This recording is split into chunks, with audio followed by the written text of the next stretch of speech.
¿por qué ya no multiplico por horas? Porque estoy agarrando las máximas pérdidas insensibles, que es 600 mililitros por superficie corporal en 24 horas, ¿no? En este caso, si lo quisiera sacar por hora, vamos a poner que mi balance fuera para 8 horas. ¿Qué voy a hacer? Si divido 600 entre las 24 horas, ¿cuánto me da? 25 mililitros, 25. ¿no? Y entonces voy a tomar 25 por mis 8 horas, ¿no?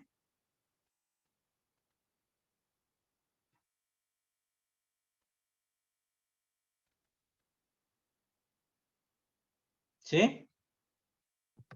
Sí, nos saldría 200. 200, ahí se incrementan un poquito más, ajá, no. Es 25 por 8, pero ¿por qué me falta aquí?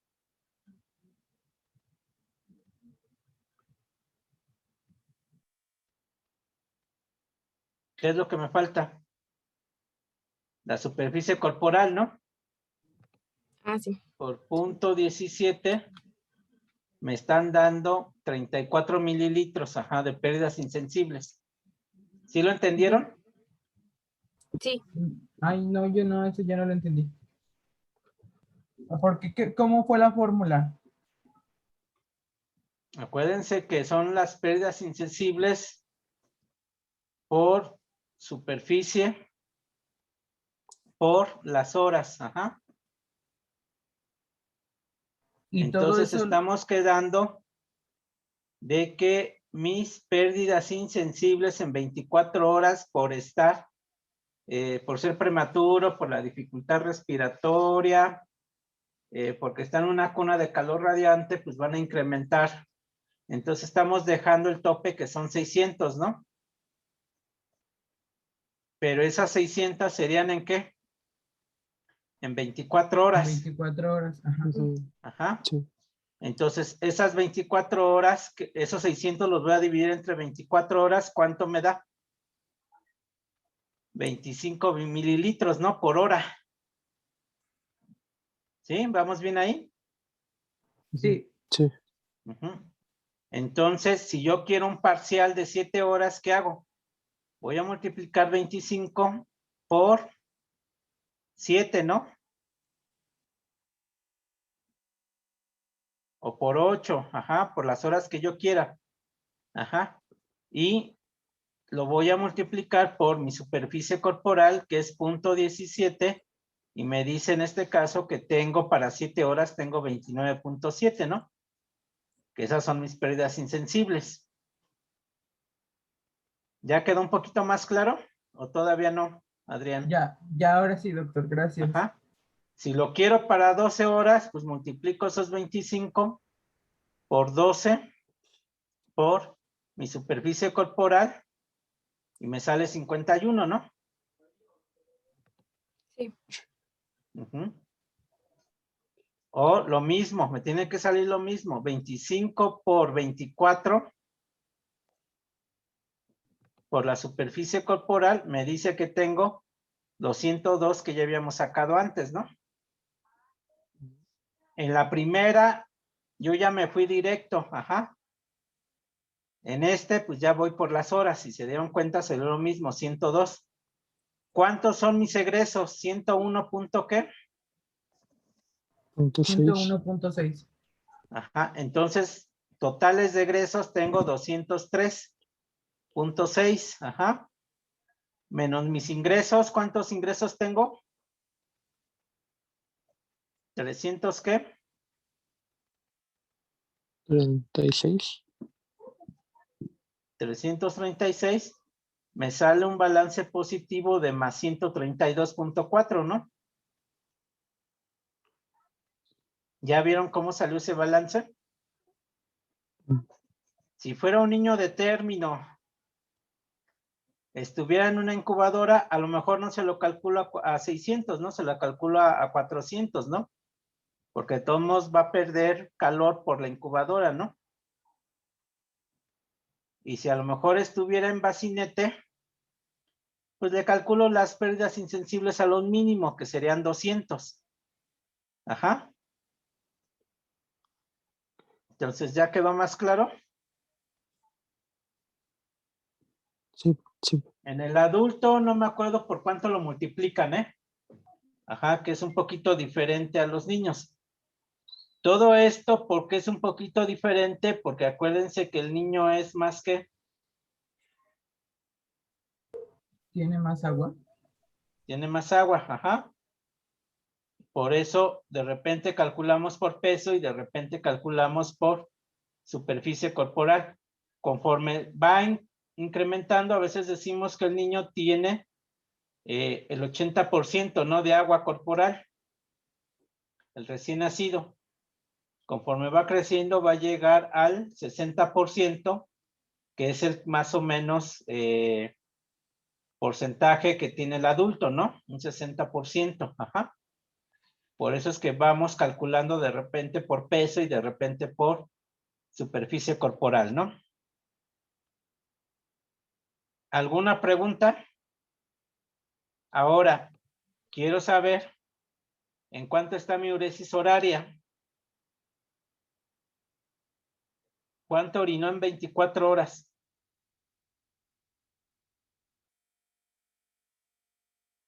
98 mililitros. Ajá. Entonces, ¿qué voy a hacer ahí? 98 entre mis horas, ¿no? Entre las 24 horas. Entre mi peso, que pesó 2.025, me dice que tiene una uresis horaria de 2 mililitros por kilo hora, ¿no? ¿Cómo Ajá. está esa uresis horaria?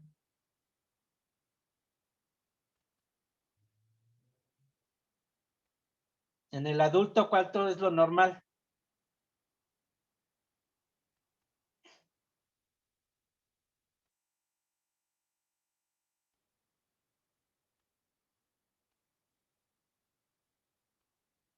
¿Cuánto les han dicho que es lo normal en el adulto?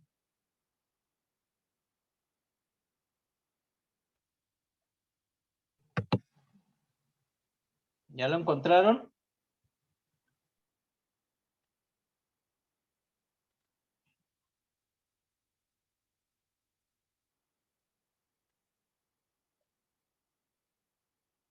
Hay literatura que les dice que hasta 1.5, ¿no? Mililitros por kilo, ¿no?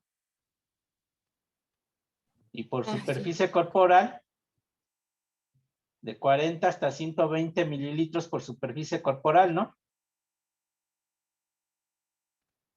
¿Es cierto o es falso lo que les digo?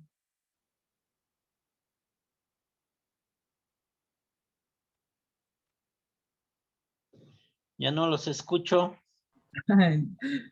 Yo la verdad nunca había calculado una diuresis. ¿Eh? Entonces, nosotros en los niños manejamos de 1 a veces hasta 4.5 mililitros por kilo hora. Ajá. Entonces está normal. Acuérdense que para decir oliguria, decimos que la uresis horaria debe de estar menor de 1 mililitro kilogramo hora, ¿no? Entonces él tiene 2 mililitros kilogramo hora, entonces está normal. Para sacar el gasto fecal es lo mismo. ¿Cuánto hizo de popó?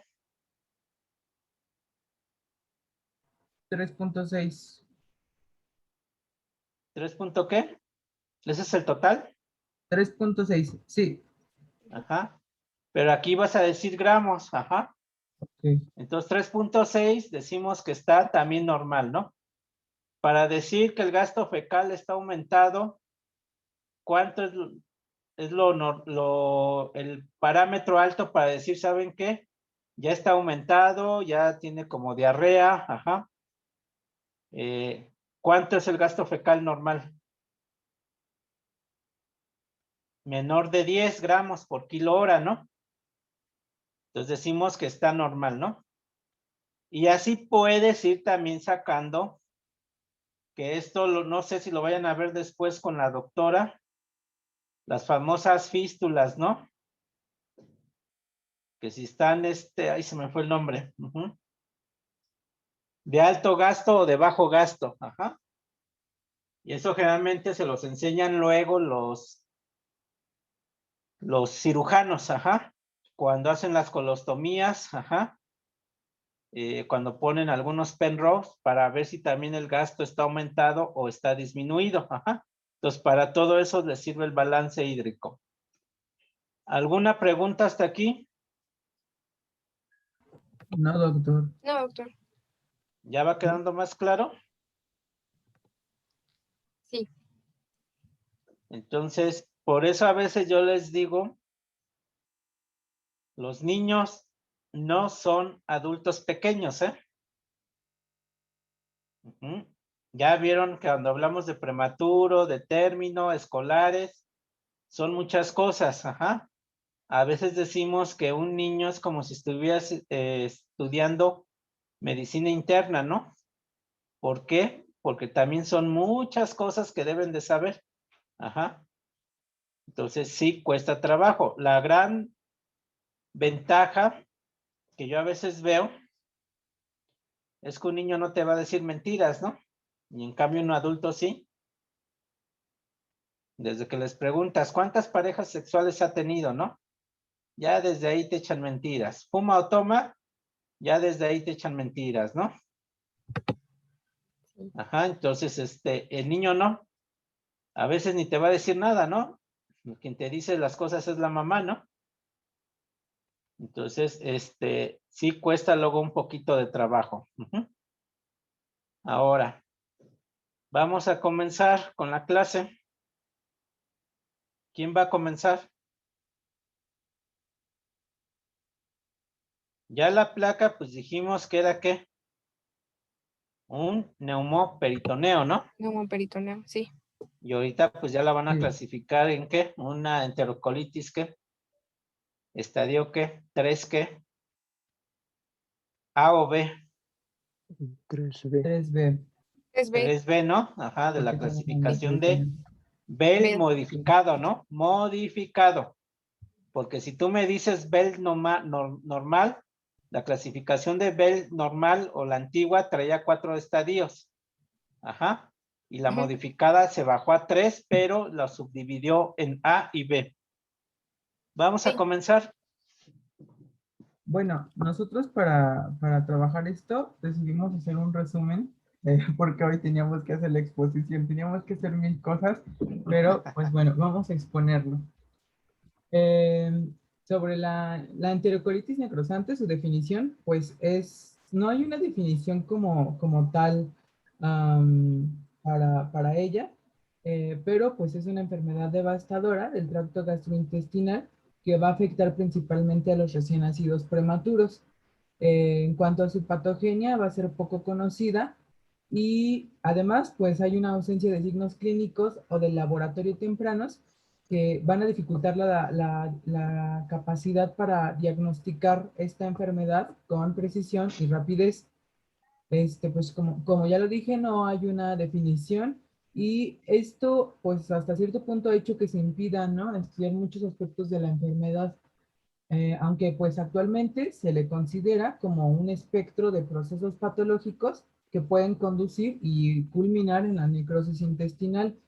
Eh, Sin embargo, pues los factores que incitan que los cambios iniciales en estas entidades son diferentes. Y bueno, me puse a investigar un poco de historia sobre esto porque pues me pareció importante de tan poquito tiempo tiene que se descubrió. Y pues en Francia, en la década del siglo XIX, ya se describían esta enfermedad como necrosis gangrenosa. Eh, y a mediados del siglo XX ya se observó como un proceso patológico. Ya después de esto, pues como es un trastorno de los nacidos prematuros, la magnitud obviamente se fue incrementando porque pues ahora nacen más niños prematuros y pues obviamente esto ha hecho de que el interés por investigar respecto a esta enfermedad haya crecido y pues como dato encontré que a principios de la década de los 70 apenas se publicaban 1 o 2 artículos por año respecto al tema Y para 2015 ya se publican se publicaban para ese entonces más de 400 artículos sobre el tema. O sea que de que ha habido un avance y de que ha habido investigación sobre ello, pues la ha habido. Y bueno, no se han esclarecido factores de riesgo precisos, estrategias de prevención e intervenciones, tanto médicas como quirúrgicas, óptimas y especiales pues para esta enfermedad. Bueno, ahora en la clasificación, pues en 1978, Bell describió un sistema de clasificación para la enterocolitis necrotizante. Y pues esta, ¿para qué nos ayuda? Para estudiar las intervenciones y la evolución de esta enterocolitis a fin de pues clasificar su gravedad y también nos muestra algunos signos que van a ser pues típicos. Vamos a encontrar 3 estadios que se van a dividir en A y B. En el estadio 1A y 1B, pues su clasificación va a ser de sospecha. Y ya en el estadio 2A y 2B, aquí ya nos está hablando de que ya la tenemos, pero puede ser leve o moderada. Y ya en los estadios 3A y 3B, aquí ya se encuentra avanzada. Y ya en el 3B ya tenemos que está avanzada y perforada. Esta a su vez se va a dividir en signos sistémicos, abdominales y también radiográficos. En el 1A vamos a tener que haber cambio de temperatura, apnea, bradicardia y letargo, teniendo como signos abdominales la distensión abdominal, el vómito, la retención gástrica y sangre oculta en heces. Además de que en el signo radiográfico podemos ver que este puede encontrarse normal o puede haber una leve dilatación de asas. Ya para el estadio 1B, pues se van a incluir los mismos signos sistémicos que el 1A, solamente aquí le vamos a agregar que ya va a haber una hematoquesia evidente. En el 2A, igual vamos a tener los mismos signos sistémicos que en los estadios 1, pero le vamos a agregar que aquí ya va a haber ausencia de ruidos intestinales y puede haber sensibilidad abdominal. Además de que aquí ya no va a ser leve, sino aquí ya se va a encontrar una dilatación de asas y ya puede haber una neumatosis intestinal. Ya en el estadio 2B, que aquí ya vamos a encontrar que es moderada, aquí se le va a agregar la acidosis metabólica y la trombocitopenia, la celulitis abdominal, o podemos encontrar también una masa en cuadrante inferior derecho y la presencia de ascitis. Para el 3A ya vamos a agregar la hipotensión, la bradicardia, ya va a haber una apnea severa, una neutropenia y una acidosis tanto metabólica o también puede ser una respiratoria. Vamos a encontrar también signos de peritonitis, además de distensión abdominal y una sensibilidad que esta se va a encontrar marcada. Y también vamos a tener la presencia de ascitis. En el 3B, que es aquí donde ya se va a encontrar que esta enterocolitis ya va a estar avanzada y ya va a tener una perforación, vamos a encontrar el neumoperitoneo.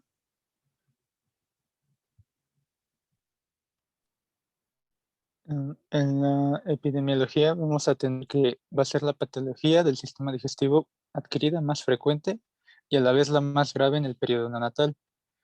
Va a afectar principalmente a los recién nacidos prematuros de muy bajo peso al nacer.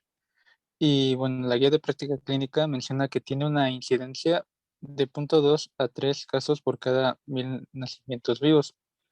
Algunas bibliografías lo mencionan que de 1 a 4, pero esto puede variar. Ah, en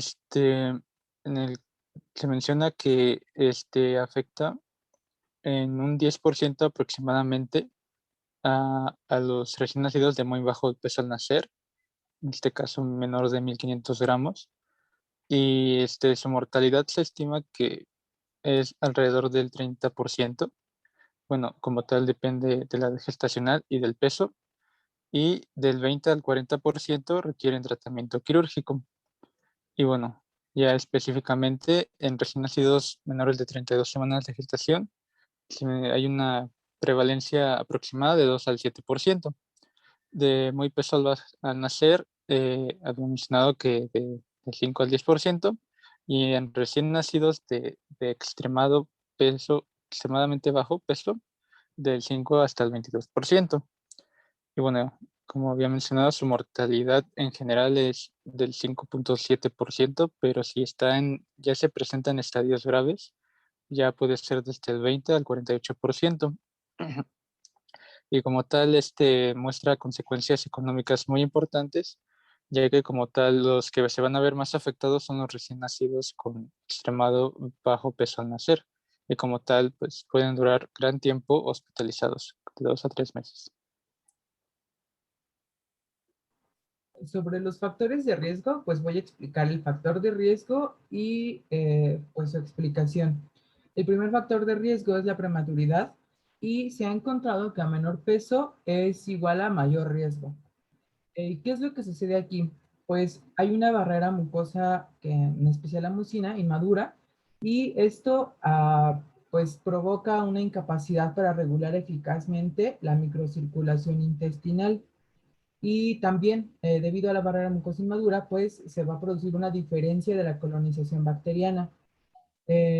Las enzimas de la mucosa y las hormonas gastrointestinales, pues también van a estar presentes en menor cantidad. Igual va a haber una inmadurez en la motilidad y la función intestinal, y pues esto va a ocasionar que haya una señalización TLR4 anormal en el intestino prematuro. Esto a su vez va a provocar el aumento de la activación del factor nuclear kappa beta, y luego va a haber también un desequilibrio entre los factores pues proinflamatorios y antiinflamatorios. O sea, vamos a tener más inflamación que factores que inhiben la inflamación. Y esto, pues, también algo que presentan los prematuros, pues es una disminución de la activación de mediadores específicos como el activador plaquetario.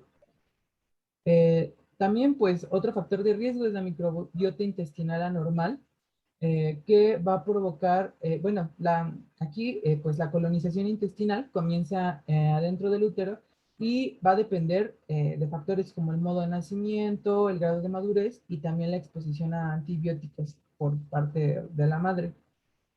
Durante la primera semana, la microbiota principal pues va a consumir oligosacáridos de la leche materna, y pues las principales bacterias van a ser Bifidobacterium longum en la subespecie infantis y también los lactobacillus.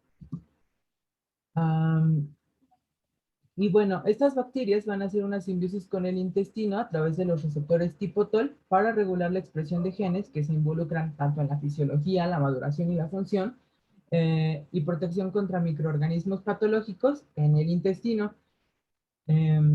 Pero pues al haber una microbiota intestinal anormal, pues ninguna de estas cosas que estoy mencionando va a suceder.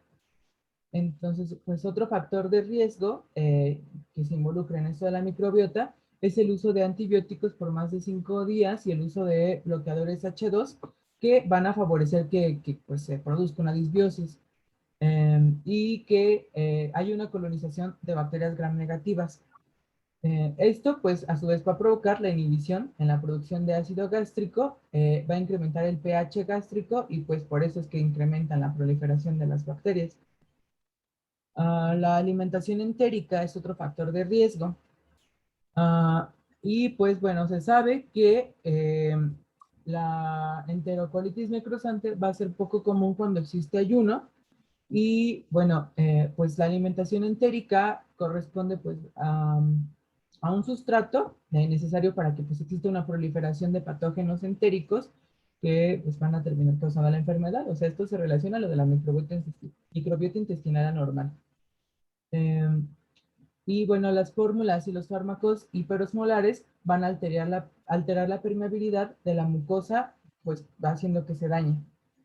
Y también los ácidos grasos de cadena corta, producidos en la fermentación colónica, van a favorecer que pues exista una disbiosis. La alimentación por fórmula, pues también va a ser un factor de riesgo, y aquí puse pues algunos datos, pues que la leche materna contiene células inmunitarias, factores de crecimiento, factores antiinflamatorios, inmunoglobulina A, lactoferrina y pues bacterias vivas. Y bueno, si se acuerdan, hace rato les dije de las bacterias que consumen principalmente los oligosacáridos, que pues van a ayudar y a proteger y a desarrollarse, bueno, y a promover el desarrollo del tubo digestivo neonatal.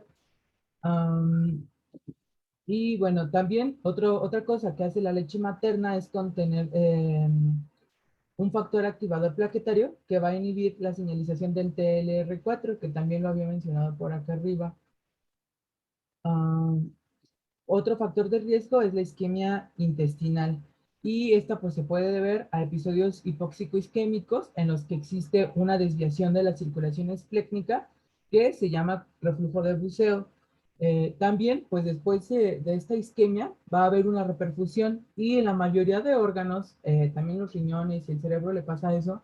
Cuando les cortan el flujo y después los reperfundes, se produce un daño oxidativo y una lesión. Y pues esto mismo pasa también en los intestinos.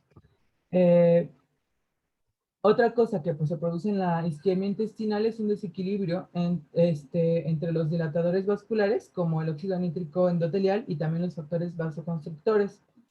Esto pues va a llevarnos a una autorregulación defectuosa del flujo, y pues ya vamos por ahí a darle a lo de la necrosis, enterocolitis necrosante.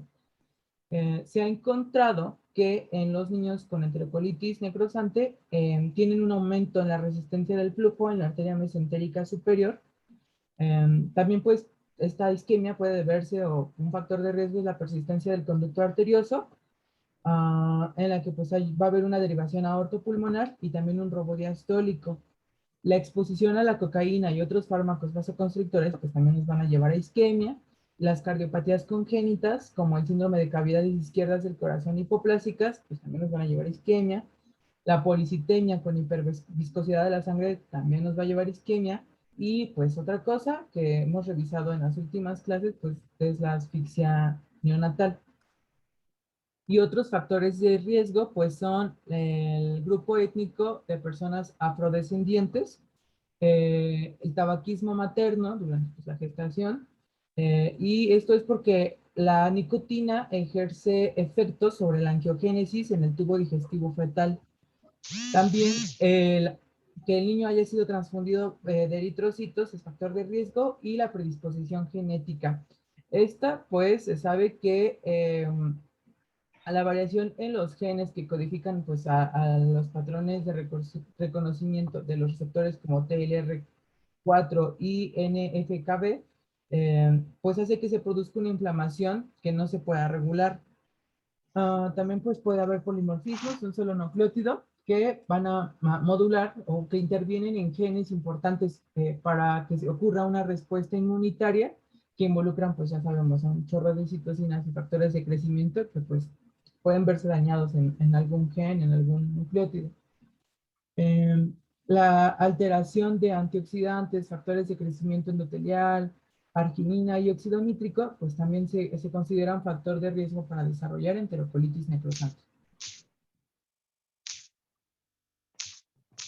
Bueno, pasando a la fisiopatología, pues vamos a tener que haber una triada característica, que va a ser esta isquemia intestinal, una translocación bacteriana y una alimentación enteral. Es muy importante pues conocer los factores de riesgo que nos mencionó Adrián, porque todos estos factores de riesgo son los que nos van a causar esta enterocolitis. Algunos pues van a funcionar más o menos todos para causarnos esto, porque va a haber alteración en la mayoría de ellos. Y bueno, primero pues debemos encontrar que se va a tratar de un niño prematuro hasta en el 90% de los casos. Entonces, pues esta enterocolitis va a ser una enfermedad multifactorial, y pues como lo mencionó mi compañero, pues vamos a tener que el prematuro, la alimentación enteral con fórmula, la asfixia perinatal, restricción del crecimiento intrauterino y mutaciones genéticas, a las que también le añadimos mutaciones en los receptores de interleucina 4, pues van a ser los principales factores de esta enfermedad. Vamos a tener, primero les voy a explicar sobre la digestión y motilidad. Arribita, en el cuadrito verde, ahí. Vamos a tener que en el prematuro, pues vamos a tener que va a haber un problema en la digestión y en la motilidad. ¿Esto cómo se va a ver? Pues como una inmadurez de la motilidad y la capacidad digestiva. Esta motilidad intestinal va a aparecer durante el segundo trimestre de gestación y va a alcanzar su grado de madurez a lo largo del tercer trimestre de la gestación. Entonces, si tenemos un paciente prematuro, pues se podría decir que no alcanzó a madurar totalmente. Entonces, este puede ser uno de los factores predisponentes para desarrollar esta enterocolitis. Además de que hay algunos otros factores que van a retrasar esta maduración, y que van a estar asociados también a la prematurez, como son el retardo del crecimiento intrauterino, la asfixia, la hipoxia, y estos van a contribuir a que haya una lesión intestinal. Además de que en los prematuros, pues la motilidad pues va a encontrarse inmadura y esto nos va a inducir a una mayor exposición epitelial a sustancias pues nocivas y va a haber una disminución en la eliminación de bacterias. Entonces, esto nos va a ayudar a que haya esta proliferación bacteriana, que es parte de esta triada. También tenemos pues la función de barrera. Aquí se va a aparecer en el prematuro. ¿Por qué? Porque va a haber una respuesta ausente o inapropiada de los sistemas inmunitarios, tanto el innato como el adaptativo del intestino. Y bueno, esta va a estar constituida por diferentes elementos. Uno de ellos va a ser el ácido gástrico. Tenemos que el bajo pH del estómago va a ser una de las defensas que va a tener nuestro tubo digestivo contra algunos patógenos. Entonces, esta secreción de ácido gástrico va a estar pues maduro hasta las 24 semanas de gestación. Entonces, si nuestro paciente pues tenemos que es prematuro, no va a estar totalmente pues maduro este pH y no nos va a ayudar de defensa. También tenemos que se puede haber también un aumento de la concentración de los ácidos ileales, y estos van a ser citotóxicos y van a provocar una lesión de la mucosa. Y pues en los lactantes prematuros va a haber unas proteínas que se llaman proteínas transportadoras de ácidos biliares, pues van a estar muy bajas, entonces no van a estar pues controlando a estos ácidos biliares ileales y va a aumentar las concentraciones de esto. Además de que también la alimentación con leche artificial pues va a producir a que haya mayor presencia de estos ácidos biliares que van a provocar la lesión de la mucosa. También tenemos que en la capa mucosa, pues un elemento muy importante pues es la mucina, que esta va a ser una proteína que va a estar secretada por las células caliciformes, que nos va a ayudar con la lubricación. También nos va a proporcionar pues una barrera contra cuando se aproximen pues las bacterias y el daño por estos cambios de pH gástricos. Entonces va a ayudar en la fijación de patógenos. Entonces tenemos que las mucinas maduras pues van a tener una viscosidad que va a ser muy alta, van a poder amortiguar mejor el pH y va a tener una resistencia buena a la degradación bacteriana. Pero si hay una deficiencia, una producción o una alteración en estas mucinas, como es lo que se va a ver, pues aquí ya va a contribuir a la capacidad de las bacterias para invadir así nuestro epitelio intestinal. Además de que también se pueden presentar las uniones estrechas. Estas van a ser unas células epiteliales que van a crear también una barrera física y van a formar una membrana semipermeable que pues en la inmadurez va a ocasionar un debilitamiento de la función de la barrera. También pues vamos a tener en el tercer punto la regulación circulatoria. Aquí lo que va a ocurrir es que igualmente pues va a haber mecanismos de inflamación, va a haber lesión, va a haber deterioro de la capacidad de regeneración, va a haber menor capacidad para la reparación intestinal, una destrucción también de la barrera intestinal y pues por lo tanto va a llevar a una lesión intestinal. Y tenemos también que la regulación intrínseca va a ser mediada por dos factores que vamos a tener, que va a ser por un vasoconstrictor y un vasodilatador. La endotelina nos va a funcionar como vasoconstrictor y el óxido nítrico nos va a funcionar como vasodilatador. Entonces, pues si tenemos esto en equilibrio, pues nos va a ocasionar una resistencia vascular pues buena, pero si ya en estadios patológicos, como en el caso de la enterocolitis, pues va a haber un deterioro del flujo sanguíneo, esta isquemia característica, y pues también va a haber esta lesión intestinal. Por último, pues vamos a tener el sistema inmune, pues aquí las defensas inmunitarias del sistema digestivo pues van a encontrarse pues bajas, ya que tenemos también unos anticuerpos, unas inmunoglobulinas, principalmente la G, que estas se van a pasar a través de la placenta y nos van a ayudar también como defensa, pero estas tienen una mayor producción en las últimas 4 semanas de gestación. Y como si nuestro paciente pues otra vez es prematuro, pues aquí se dice que las concentraciones de esta inmunoglobulina pues no llegan a ser muy buenas y no llegan a tener una buena defensa. Entonces, pues vamos a tener diferentes, pues, mecanismos que van a encontrarse alterados y que nos van a ocasionar este daño. Así como también lo comentó mi compañero Adrián, pues la leche materna nos da nos da muchos factores que nos pueden ayudar a tener una buena barrera y a ser protectores. Y pues aquí se van a encontrar ausentes, ya que vamos a estar dando esta leche artificial que también nos va a ocasionar un daño. Entonces, ya bajando al cuadrito de abajo, al diagrama, pues tenemos que todo lo que mencionó mi compañero Adrián, todos estos factores de riesgo que van a causar algo, más lo que les mencioné, que se tiene pues problemas, producción de quimiosinas, debilitamiento de la función de la barrera y todo eso, pues lo que nos va a ocasionar es un desequilibrio de estas citocinas pro y antiinflamatorias, ocasionando una inflamación. Así, a su vez, va a causar un aumento de la permeabilidad intestinal y una lesión y necrosis del tejido intestinal. Bueno, en el cuadro clínico, bueno, como tal, primero van a iniciar con signos sistémicos, como tal, signos y síntomas inespecíficos. Se menciona que como tal tiene aparición a la primera y tercera semana de vida. Se menciona que, bueno, tomando en cuenta los estadios de Bell modificados, ah, se inicia con letargia, distermia, apnea, bradicardia, emesis, una ligera distensión abdominal y como tal un sangrado oculto en las heces. Y conforme va pasando, progresando la enfermedad, se le va a ir agregando lo que es la rectorragia. Después de ahí empiezan a hacerse evidentes las manifestaciones digestivas, como la ausencia de las peristalsis, y ya empieza a haber una hiperinsensibilidad en el abdomen.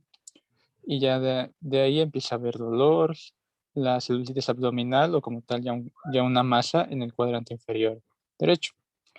Y bueno, y conforme sigue evolucionando la enfermedad, pues ya va a haber una hipotensión, ya va a haber datos de irritación peritoneal y como tal la distensión abdominal ya se va a ver más marcada. Y como tal la bradicardia y la apnea ya van a verse empeoradas. Y como tal ya en el último estadio pues es la perforación intestinal y el neumoperitoneo.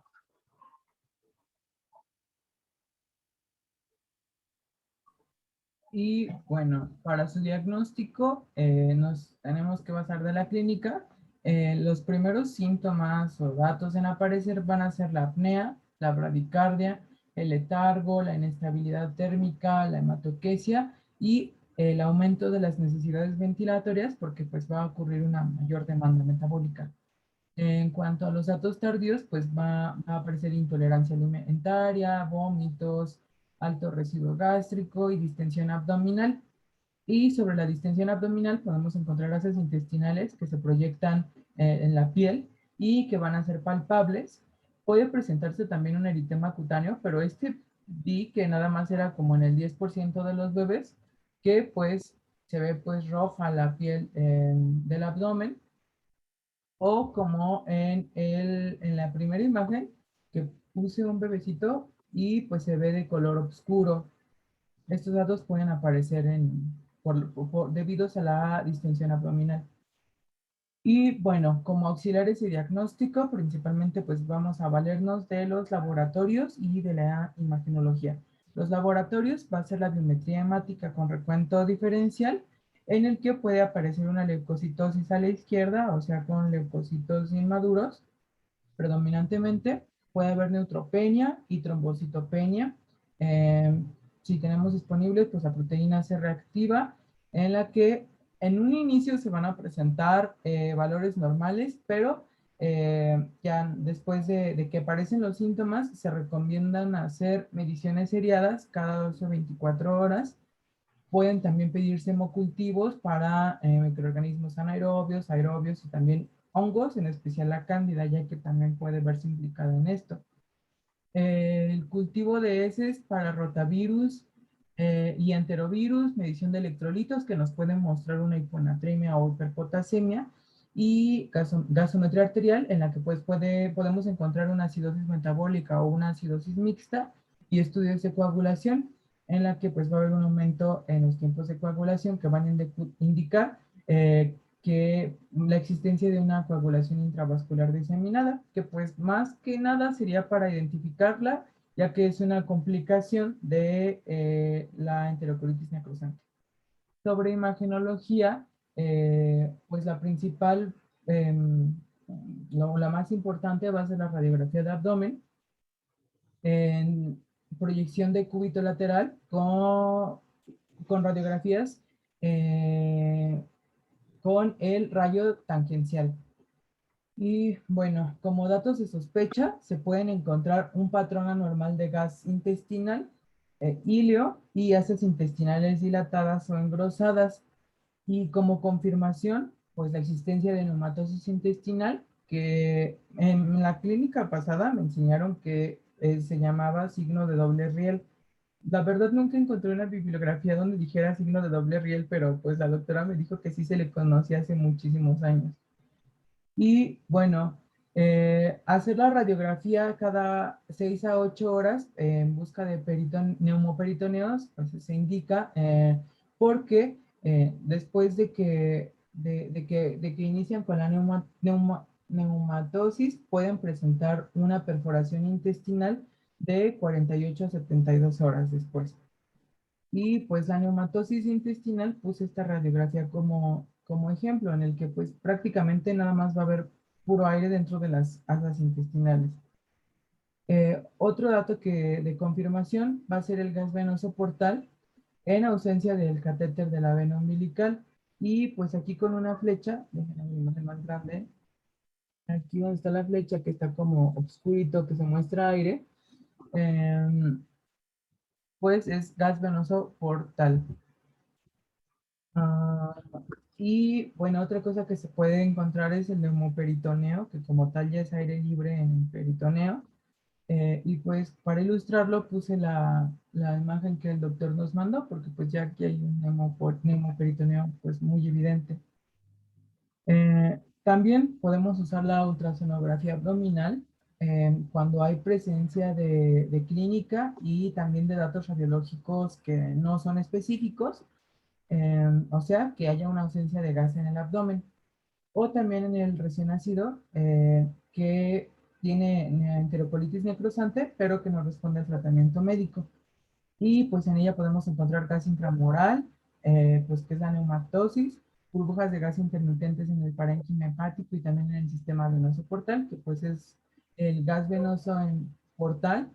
También se puede encontrar acumulación focal de líquidos y un engrosamiento de la pared intestinal por inflamación. En el Doppler, también se puede pedir el USG pues, con Doppler, en el que pues vamos a encontrar y valorar el flujo mesentérico y pues se puede encontrar necrosis intestinal. Y algo que es experimental es la saturación mesentérica de oxígeno, que pues aún está en pruebas, pero se ha encontrado que pues sería como aplicable para medir a tiempo real la perfusión intestinal. Y bueno, como diagnósticos diferenciales, vamos a tener la enteritis infecciosa, las perforaciones intestinales espontáneas, fisura anal, apendicitis neonatal, septicemia neonatal, alergia a las proteínas de la leche de vaca y pues a las demás enfermedades que involucren a el intestino. Ya como tratamiento, pues este se va a dividir en dos, que va a ser el tratamiento médico y el quirúrgico.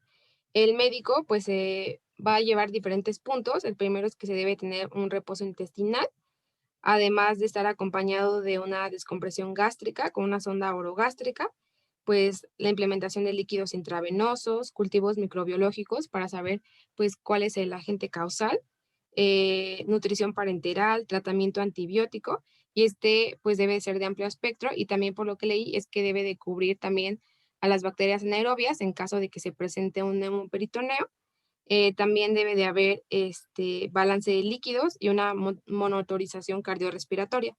Además que para el soporte cardiopulmonar pues se debe tener una oxigenación apropiada y debemos de tener a nuestro paciente en observación tanto clínica como radiográficamente. Y bueno, en el tratamiento quirúrgico pues se va a dividir en dos. Vamos a tener a la laparotomía exploradora, que pues aquí vamos a realizar una apertura quirúrgica del abdomen para hacer revisión de los órganos abdominales y el drenaje peritoneal primario, que lo que entendí es que al momento de drenar gas y heces, nos permite así disminuir, una disminución de los síntomas y también una disminución de la infección para que posteriormente se pueda realizar la laparotomía. Pero todavía se tenía un debate, por lo que leí de muchos estudios que se han hecho de cuál era mejor, si la laparotomía o el drenaje peritoneal primario.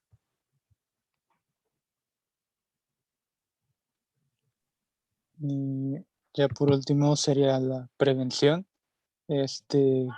Bueno, la guía de práctica clínica menciona que en caso de que si se requiera de hacerle una transfusión al recién nacido, y como tal la transfusión es un factor de riesgo para enterocolitis, pues como tal se menciona que se debe hacer un ayuno previo, durante y post la transfusión.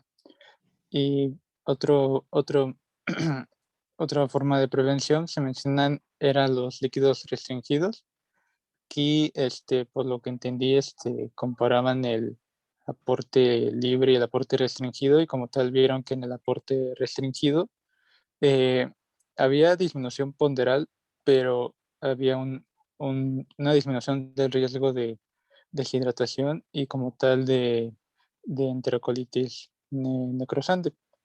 En el caso del esquema de alimentación estandarizado, bueno, aquí se menciona que, que antes de los 4 días, se puede iniciar con un método de alimentación con calostro o leche en banco, y como tal esto, pues como tal permite eh, pues un buen aporte en el recién nacido. Otro método de prevención era el ordeñamiento del cordón umbilical.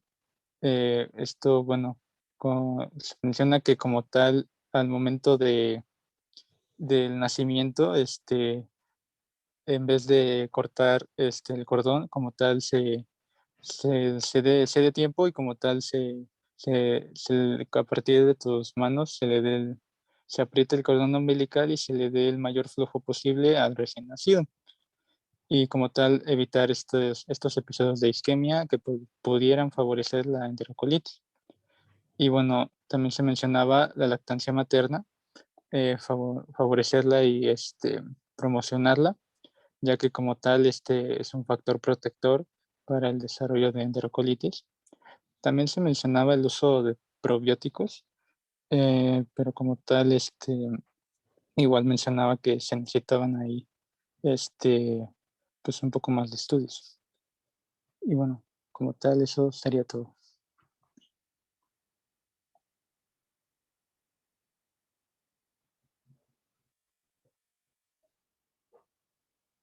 Bueno, como ya mencionaron, pues hay muchas definiciones de enterocolitis, ¿no? Entonces, a mí generalmente la que me gusta más es la definición que dice que es la necrosis de la mucosa de la pared intestinal secundaria a una isquemia, provocada por una sobrecolonización bacteriana, ¿no? Entonces, ahí estás metiendo los 3 factores principales, ¿no? Que es la necrosis, es la isquemia y es las bacterias, ¿no? ¿Por qué? Porque efectivamente hay muchas definiciones para enterocolitis, Pues ya vieron, es una de las causas más frecuentes, aunque se menciona que es más para el prematuro, pues yo ahorita lo he visto mucho en recién nacidos de término, e inclusive esta que les mandé es un recién nacido de término, no es un prematuro, es un recién nacido a término y que nos hizo enterocolitis, ¿no? Algunos les dice que más o menos la incidencia va del 5 al 15%, ¿no? De los nacimientos o los recién nacidos donde se presenta La enterocolitis, ajá. Yo siempre les comento que ¿hasta qué edad se puede presentar enterocolitis necrosante?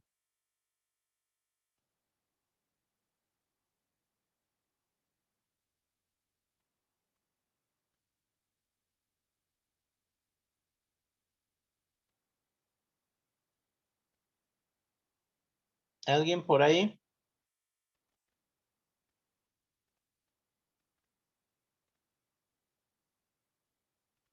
¿Nadie?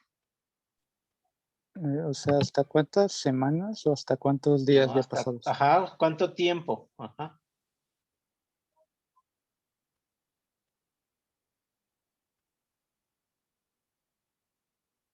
Se menciona que puedes tener enterocolitis necrosante en lactantes hasta de 3 meses de edad.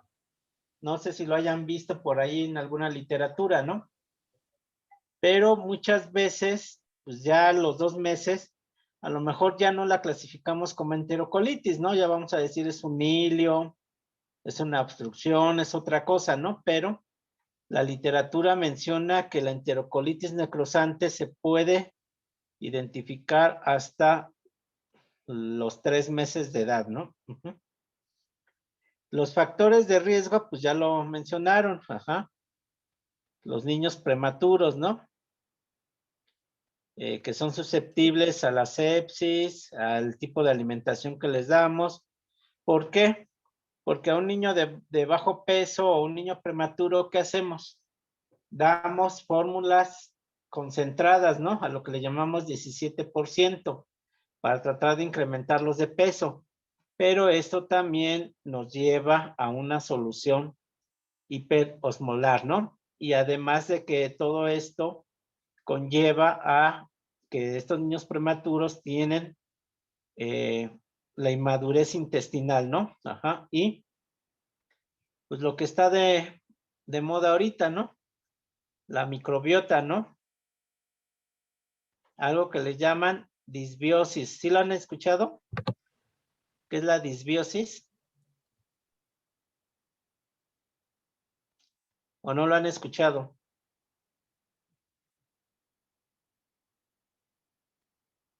¿Qué es la Bueno, disbiosis? por lo que yo entendí, era como una alteración en el equilibrio que había.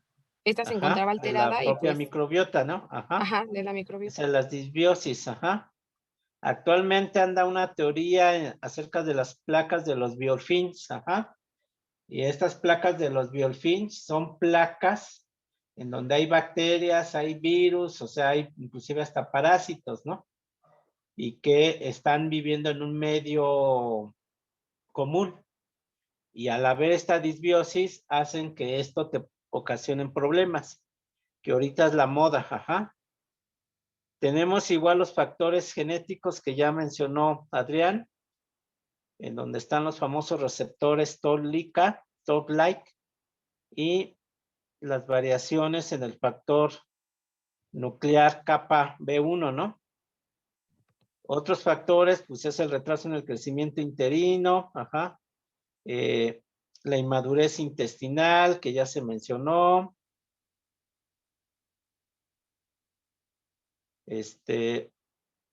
la alimentación enteral,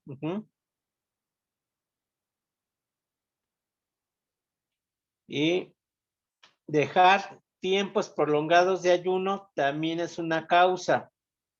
¿Por qué? ¿Qué pasa después de 3 días de dejarlos en ayuno? Por eso utilizamos un término de repente que decimos estímulo trófico, ajá, o estímulo enteral mínimo. ¿Qué se ocasiona después de 72 horas?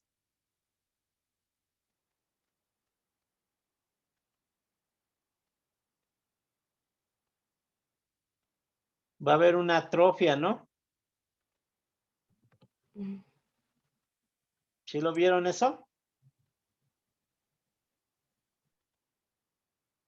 No, Tanto no de lo las vi. vellosidades intestinales como de la mucosa duodenal. Ajá.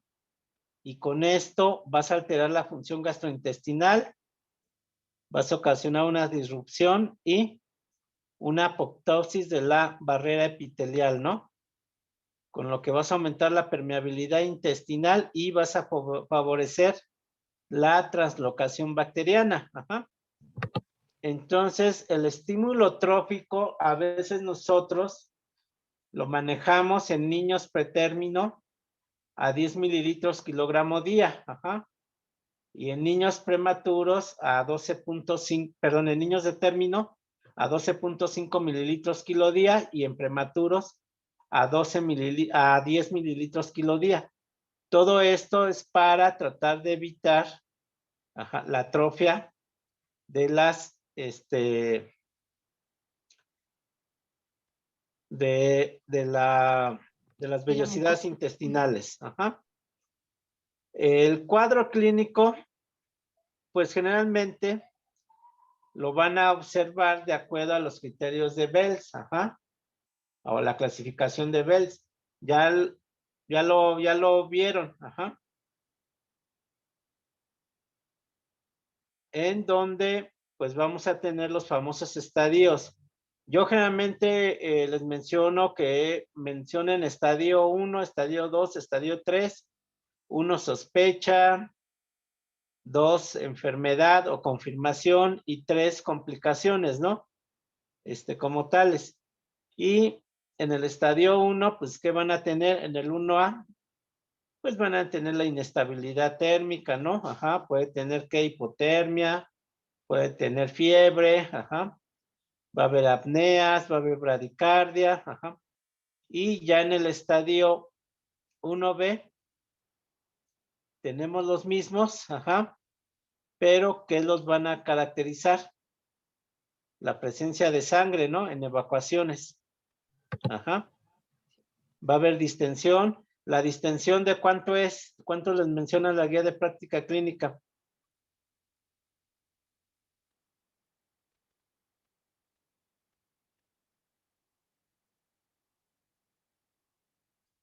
¿Mayor de qué? De 2 centímetros, ¿no? ¿Sí lo vieron eso? Ya no los escucho. No, eso no lo vi. Ajá. Eso se los marca la guía de práctica clínica. 2 centímetros. Y en otra literatura les menciona que hasta 3. Actualmente estamos tomando 2 centímetros de diferencia con el perímetro basal al nacimiento para decir si hay distensión o no. Ajá. Entonces van a encontrar igual distensión abdominal leve. En el 1A puede haber sangre oculta en heces, sangre oculta. Y en el 1B ya es sangre fresca en heces, ¿no? Ajá.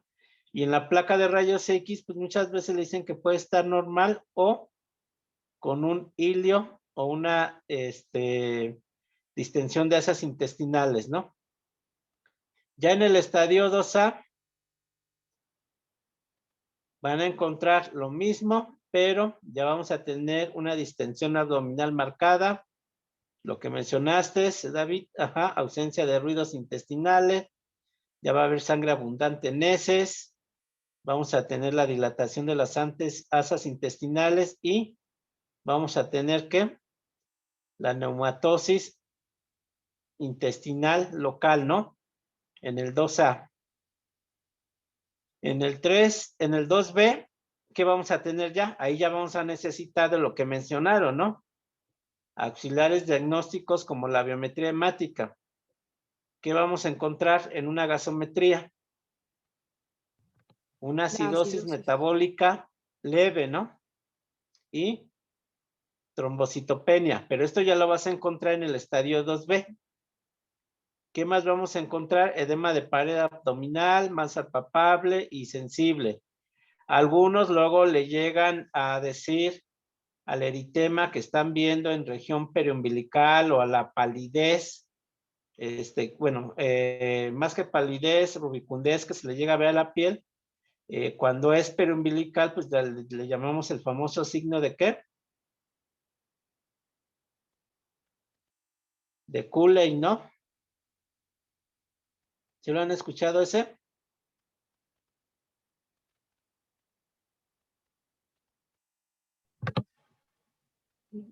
¿no? ¿Era lo que se presentaba en la pancreatitis? Ajá, más o menos como la pancreatitis, ajá. Ah, sí. Ujú. Entonces, ya en la placa, pues ya tiene una neumatosis extensa, ya se va a ver gas en vena porta y puede haber datos de ascitis en el 2B, ¿no?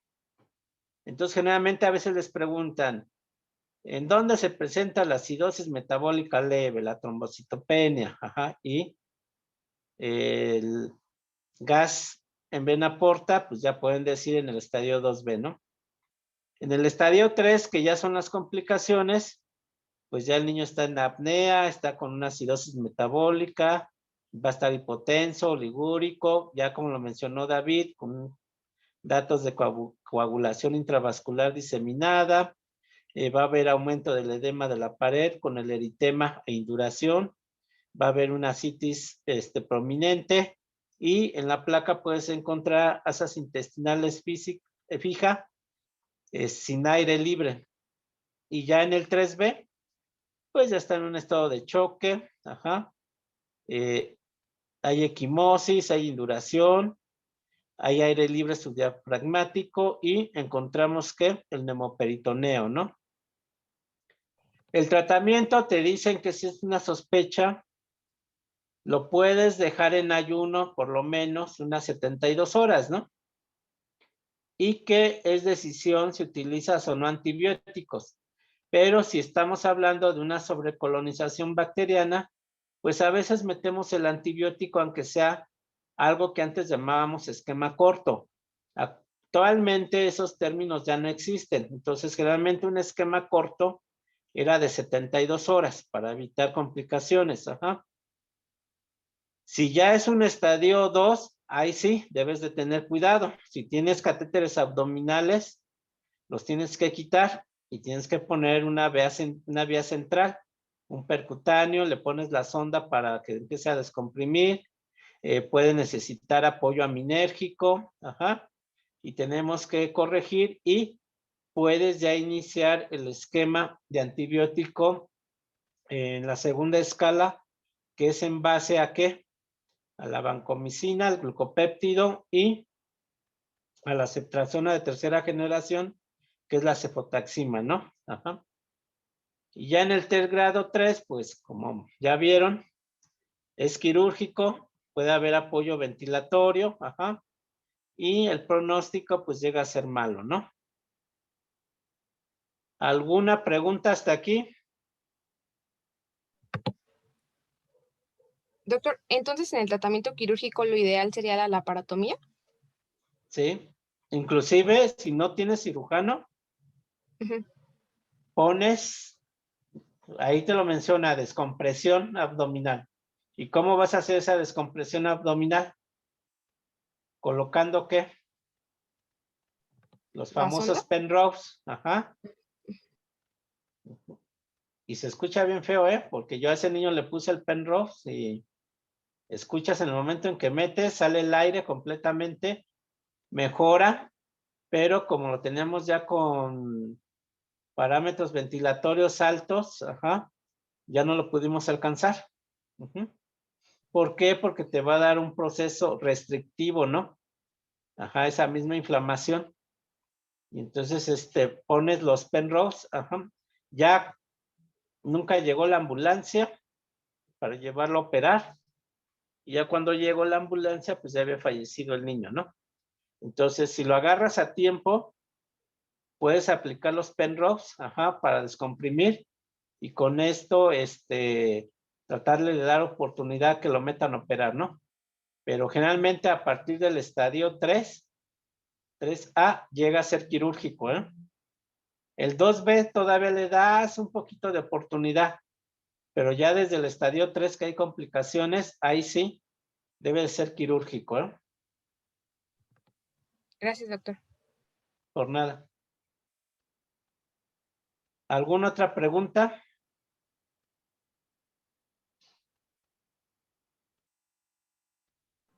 No. ¿No? ¿En dónde actúan los glucopéptidos?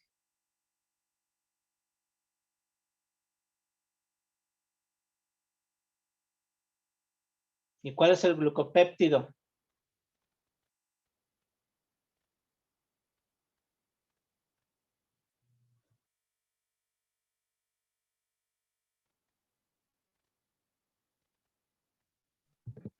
¿Sería la vancomicina? Es la vancomicina, ajá. ¿En dónde actúa? En la pared bacteriana. En la formación de la pared, ajá, celular.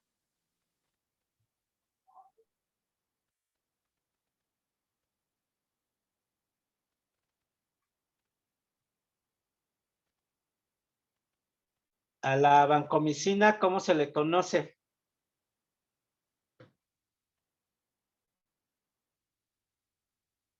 ¿O para qué utilizan la vancomicina?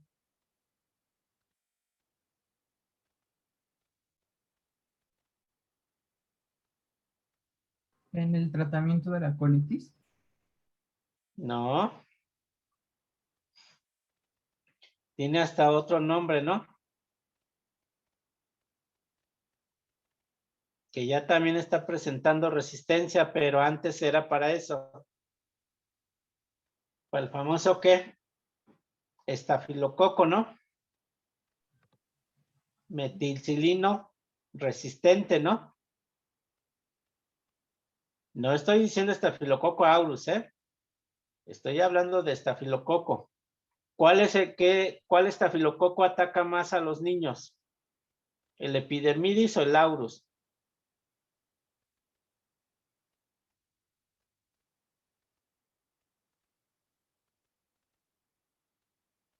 El epidermidis, ¿no?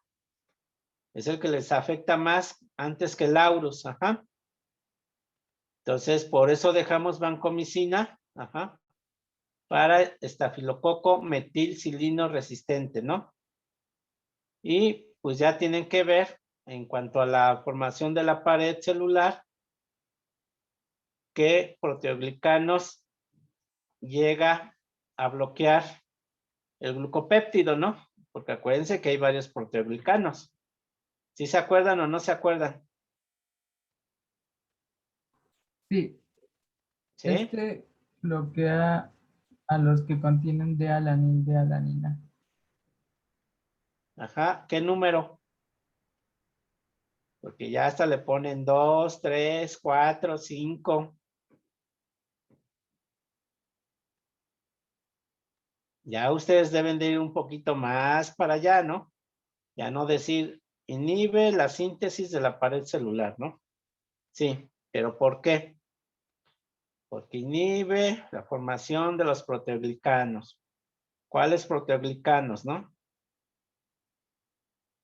Y pues la cefo para tratar igual de matar tanto bacterias gram positivas como gram negativas, ¿no? Que son las principales que se encuentran en el intestino.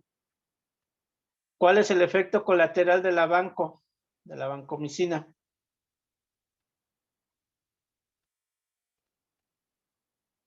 Fíjense, ya me estoy yendo con farma.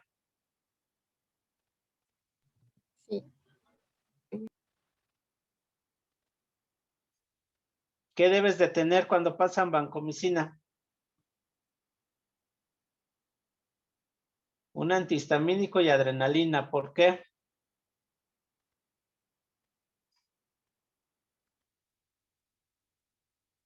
¿Qué síndrome te da?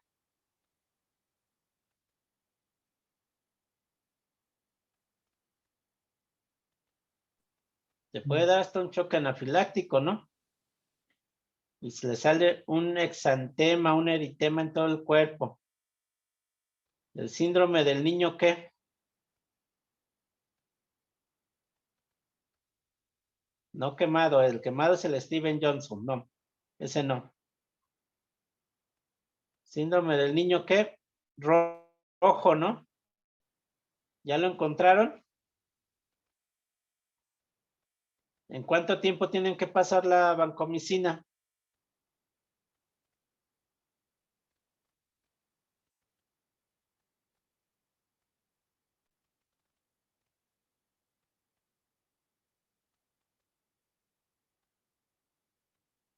Promedio de 60 minutos. Ajá. Pasarla muy rápido, vas a llevar esas complicaciones. ¿Y en cuánto la tienen que diluir?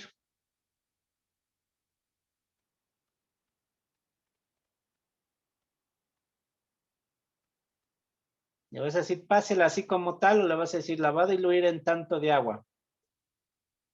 La vancomicina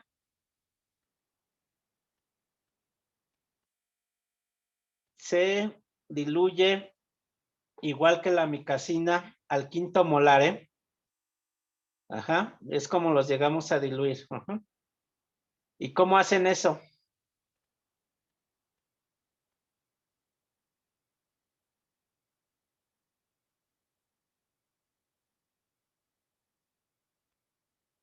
Entonces, calculo cómo viene mi presentación, ¿no?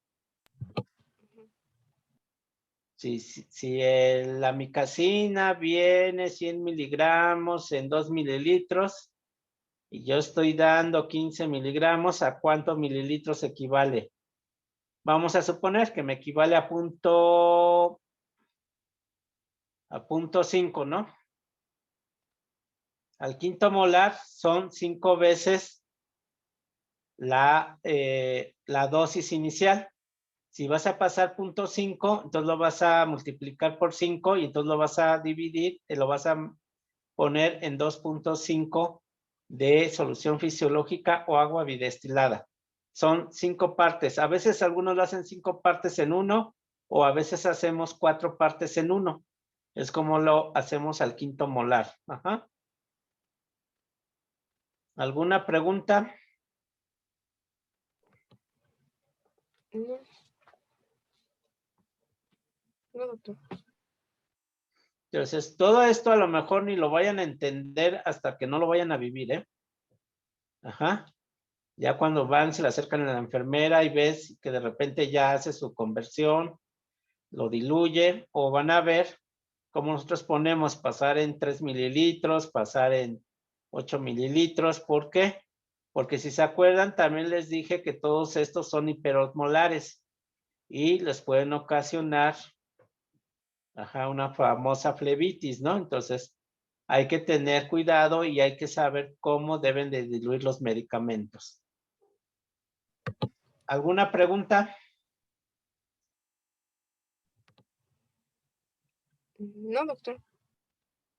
Pues bueno, ya los dejo descansar. Ajá. Vale, doctor. Muchas gracias. Doctor. Gracias. Muchas gracias. Nada, ajá. Entonces, ya mañana les digo, ¿eh? Sí. Ya nomás que me conteste el doctor Ríos. Ha de dar una cesárea, por eso no me contesta. Lo mejor. Bueno, que descansen. Igualmente, Igualmente, doctor. doctor. Igualmente, Gracias. doctor. Muchas Gracias. gracias, doctor. Hasta luego.